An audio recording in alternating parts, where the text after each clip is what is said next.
السلام عليكم، مرحبا بكم معايا في فيديو جديد. نتمنى تكونوا بخير وعلى خير. اليوم ان شاء الله غادي نصاوبوا غريبه اقتصاديه بعصير الحامض وبقشره ديال الحامض وبيضه وحده. نتمنى الفيديو اليوم ينال الاعجاب ديالكم وشكرا. ندوزو للطريقه والمكونات. المكونات ديال الغريبه ديالنا هما هادو. بسم الله. عندي هنا بيضه، عندي 4 المعالق السكر سنيده اي نص كاس ديال العنبه، عندي هنا 2 معالق كبار عامرين ديال الكوك، عندي 4 غرام ديال الخميره الحمراء، عندي هنا قشره ديال الحامض حكيتها، عندي قبصه د الملح، عندي هنا 4 كاس ديال الزيت و4 كاس ديال الحامض. هاد 4 عبرتهم بكاس د العنبه باش عبرتهم كاملين. بالنسبه للحامض نتوما ممكن تكملوا نص كاس او كاس على حساب الذوق ديالكم. عندي هنا 2 كيسان ديال العنبه ديال الدقيق الخاص بالحلويات. ندوزو للطريقه. بسم الله. غادي ناخذ بيضه، قبيصه د الملح، 4 المعالق سنيده اي نص كاس د العنبه، غنخلطوهم حتى تذوب سنيده، نساليوها مع البيض.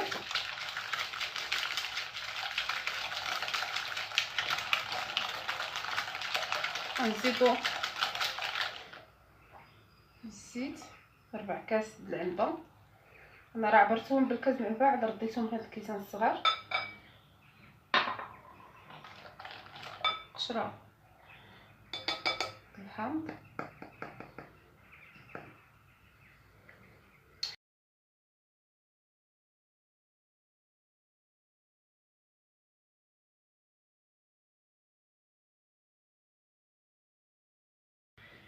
هنا غنضيفو هاد 4 كاس د العنبه ديال الحامض. نتوما ممكن تضيفوا معاه حتى نكهه الحامض حتى ملون غذائي اصفر. غنخلطوهم مزيان ينسجم لنا هاد الحامض مع الزيت والبيض.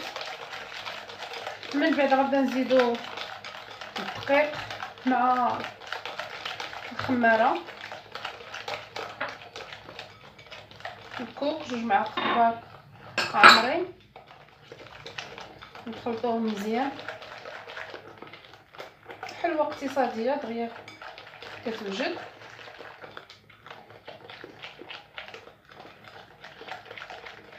غنزيدو الدقيق شويه بشويه. تقدر تدخلنا 2 كيسان، تقدر ما تدخلهمش على حسب النوعيه ديال الدقيق والخماره.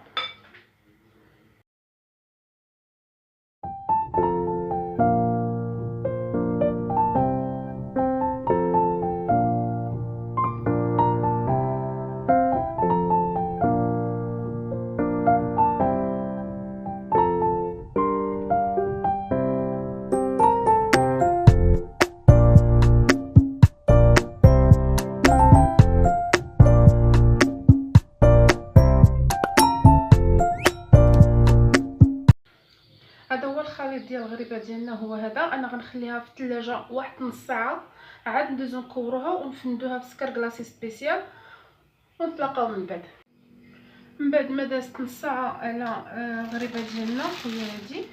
غادي نكورها، غندير يدي في الماء زهر ونكورها نفندها سكر كلاصي سبيسيال. بسم الله. الفران يكون مسخن. بالنسبه للفران ديال الضوء غيكون على درجه الحراره 180 درجه. مده الطياب ديالها 20 دقيقه.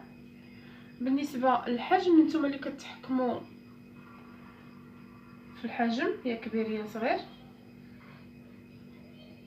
انا هنا غنسبقها من الفران، فاش نخشى في الفران نسبقها من التحت حيت عندي انا الفران د الغاز، من بعد نردها للفوق. غادي ندورهم هكا، غنحطها في اللاطه،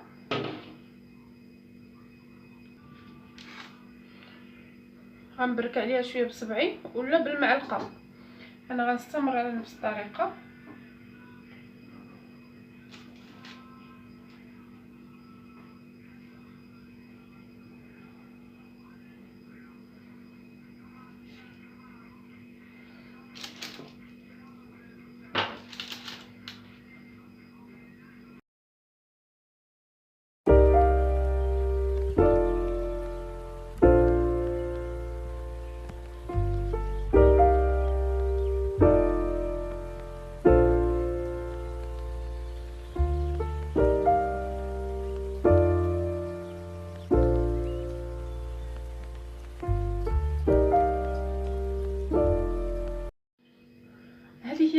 اللي خرجت ليا غريبه ديالي بحبه البيض.